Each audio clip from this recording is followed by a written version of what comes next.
change the world, start off by making your bed.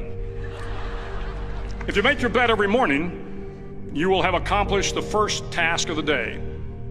It will give you a small sense of pride, and it will encourage you to do another task, and another, and another. And by the end of the day, that one task completed will have turned into many tasks completed. Making your bed will also reinforce the fact that the little things in life matter. If you can't do the little things right, you'll never be able to do the big things right. And if by chance you have a miserable day, you will come home to a bed that is made, that you made. And a made bed gives you encouragement that tomorrow will be better. To pass SEAL training, there are a series of long swims that must be completed.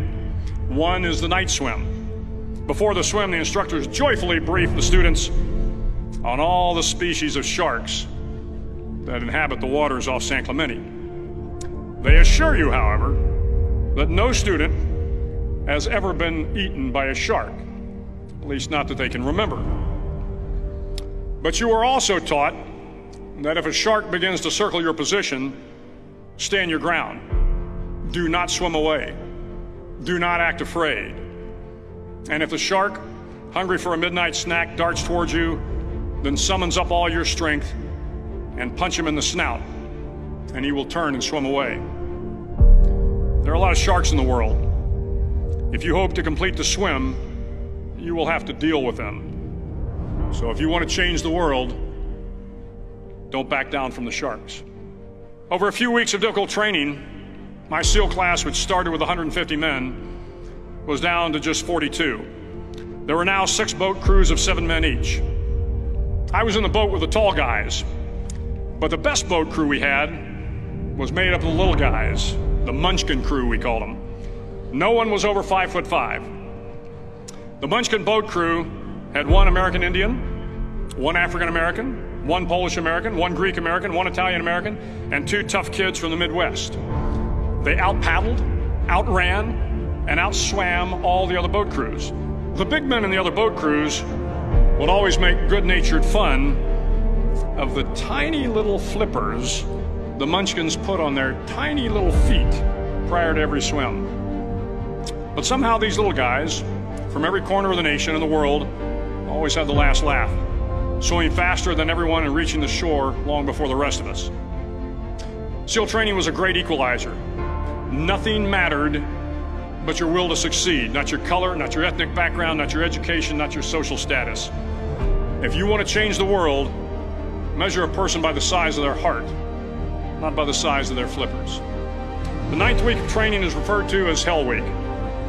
It is 6 days of no sleep, constant physical and mental harassment, and 1 special day at the Mud Flats. The Mud Flats are an area between San Diego and Tijuana where the water runs off and creates the Tijuana Sloughs, a swampy patch of terrain where the mud will engulf you. It is on Wednesday of Hell Week that you paddle down to the Mud Flats and spend the next 15 hours trying to survive the freezing cold, the howling wind, and the incessant pressure to quit from the instructors.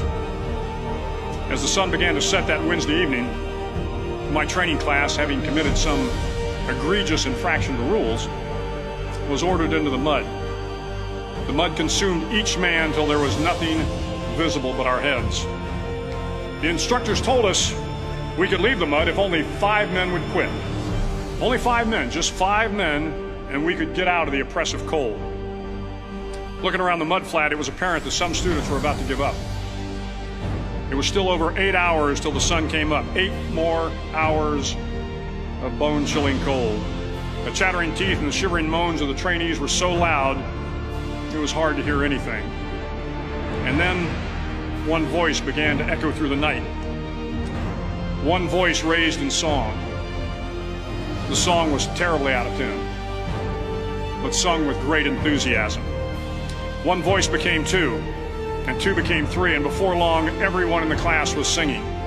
The instructors threatened us with more time in the mud if we kept up the singing, but the singing persisted, and somehow the mud seemed a little warmer, and the wind a little tamer, and the dawn not so far away. If I have learned anything in my time traveling the world, it is the power of hope. The power of one person, a Washington, a Lincoln, King, Mandela, and even a young girl from Pakistan, Malala. One person can change the world by giving people hope. So if you want to change the world, start each day with a task completed. Find someone to help you through life. Respect everyone. Know that life is not fair and that you will fail often. But if you take some risks, step up when the times are the toughest, face down the bullies, lift up the downtrodden, and never ever give up. If you do these things, the next generation and the generations that follow will live in a world far better than the one we have today. And what started here will indeed have changed the world for the better.